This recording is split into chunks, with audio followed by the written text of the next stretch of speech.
Welcome back to the ranking of Naruto games.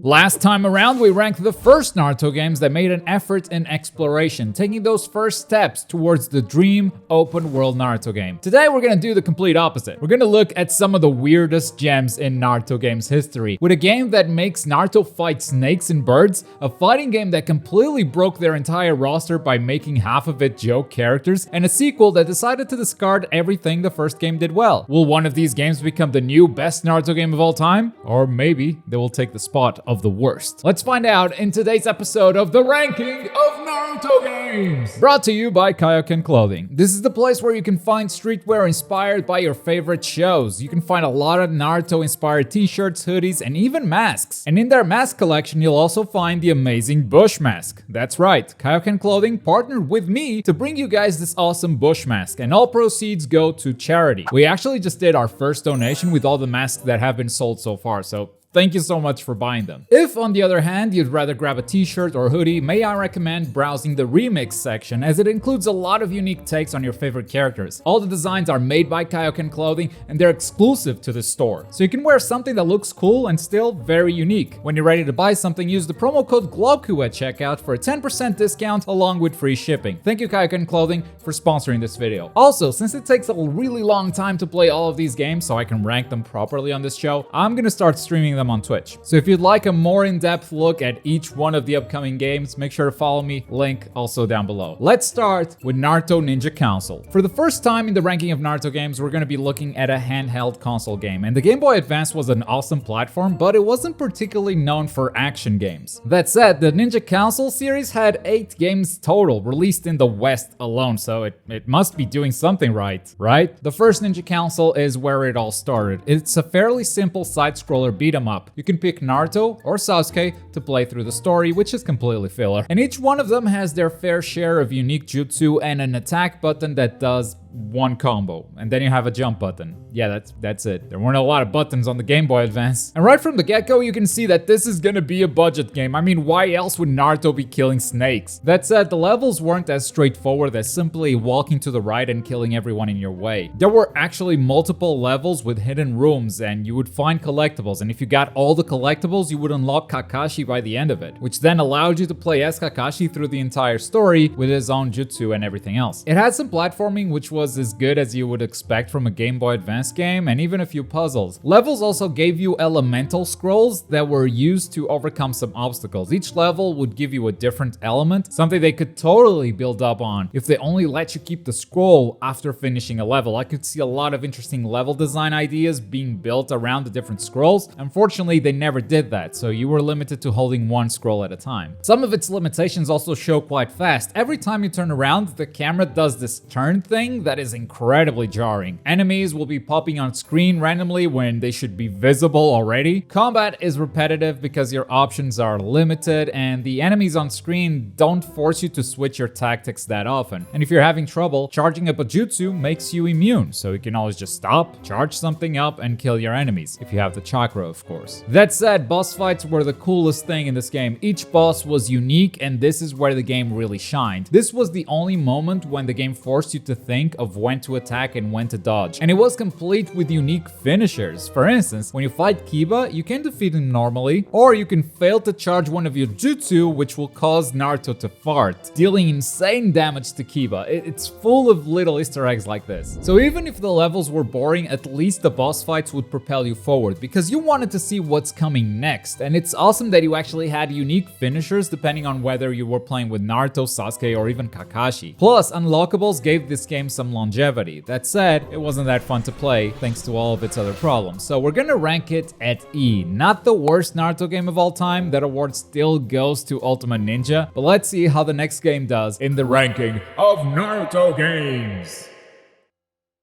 I don't know if you remember when we talked about Clash of Ninja. It was 2 episodes ago, which may as well have been last year. But it had a solid foundation as a Naruto fighting game. Sure, it had its balance issues and it was really thin on combat, but the basics were there, so I've been really excited to see where they took the series with Clash of Ninja 2. Oh boy, was I surprised. At first, Clash of Ninja 2 feels like the complete game that Clash of Ninja was meant to be. You start story mode and you're immediately thrown out of the academy and into the start of Naruto's life life as a ninja, celebrating with Iruka-sensei at Ichiraku Ramen. And you play the whole thing until you defeat Gaara at the end of the Chunin exam arc. Story mode even had some levels that broke the monotony of fight after fight. Sometimes you would have 4 characters on stage battling each other, or even teaming up to defeat one other character, as they introduced this new game mode that supported up to 4 players, and it's complete chaos. As a gimmick, it's definitely fun, and it brought some variety to the fight scenarios during story mode. In multiplayer, it's just chaos. Also, in the middle of story mode, you fight a bunch of clones in what almost seems like a side-scroller level, which made it feel more like playing an actual story and less like playing a bunch of fights in a row. And that was a massive improvement over the first game. It even includes an unfairly difficult boss fight against Gaara by the end. Like, oh my god, that was tough. And overall, the combat system remained largely unchanged. You've got that solid foundation with the occasional wonky hitboxes, like how the hell did that clash? But what the first game needed was more content, and the second game definitely delivered it. Not only with story mode, but also with a ton of unlockables and an expanded roster of characters.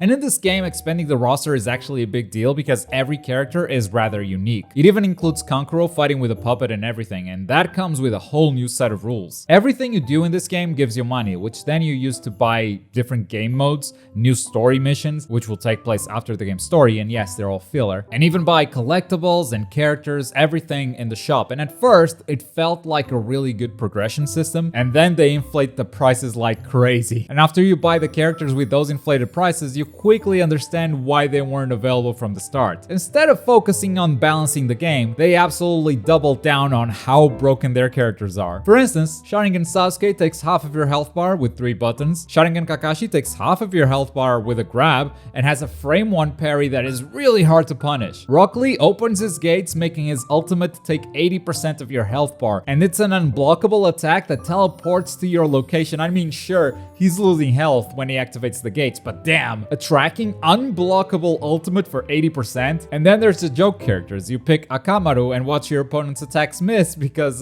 he's too small, or struggle to play as Kankuro's puppet without the puppeteer to complete his moveset. I kinda love it that everyone in this game is broken, but then some characters are even more broken than the broken characters, and it kinda turns this solid fighting game with a good foundation into a game that you play for fun for a couple of hours, because it's really gimmicky and the broken characters just discourage you from finding any depth in its systems. If I was to make tournaments for Clash of Ninja 2, more than half of this roster would have easily been banned. It definitely is a much better game than the first one, and it came out only a few months after it. Honestly, if I bought the first game and this came out only a few months after, I would have felt insulted. That said, even if it is a better game with proper balancing, it could become an actual good game, but at this point, it wasn't quite there yet, so we're gonna rank it at C, right below Ultimate Ninja 2. Let's see how the next game does.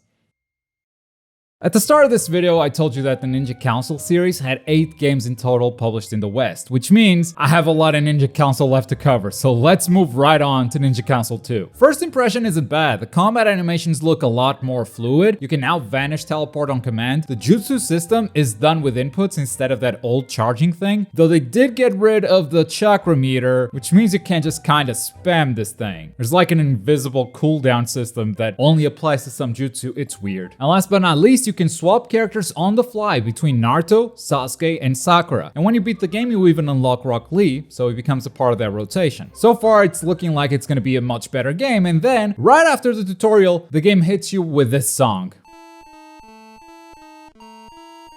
Oh my god.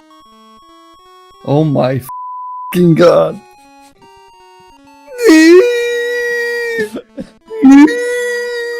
Out of all the games we talked about today, this one is the weirdest in my opinion, because if you like the boss fights and exploration in Ninja Council, this one got rid of all of it. It took the best things that Ninja Council did and threw them all away. Sure, switching characters is cool, the jutsu system was improved, and the animations look smoother, but that came at the cost of level design, boss fights, and unlockables. The only thing worth unlocking here is Rock Lee, which you get after beating the game anyway, which by that point, the chances of you wanting to replay it are very low. I mean, look at these levels. Half of your screen is just gray. The camera could be panned up so we could see a bit more of the environment. Instead, we just have this bad camera angle. And half of your screen is empty. The exploration and puzzles in these levels were completely taken out. And sure, you do have some jumping platforms here and there, but the levels are much more straightforward. Ninja Council 2 became the game where you just run and beat everyone, and there's really not much else to it. Boss fights aren't as unique as the first game. They don't force you to change strategies or counter specific movesets. In fact, Sakura can just brute force her way through most of the game. She has a special move that activates a timer, and while the timer is active, every time you hit the attack button, it's a special move. And let's not forget this.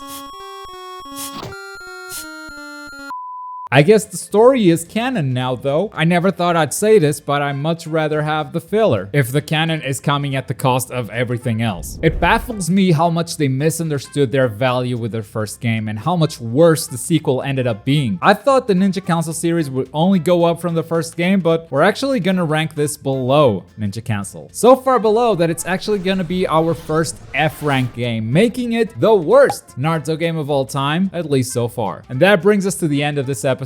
Whatever game takes over, I'll be streaming it on Twitch. Make sure to follow me, link down below. And if you want the best of masks to protect yourself out there, get the Bush mask from Kaioken Clothing. Link also down below. And guys, what games do you think I should be playing next? Let me know in the comments. I always read them before I start playing something new, and there are still a lot of Naruto games to choose from, so let me know what you'd like to see. And as always, thank you very much for watching. My name is Globku, and I'll see you next time.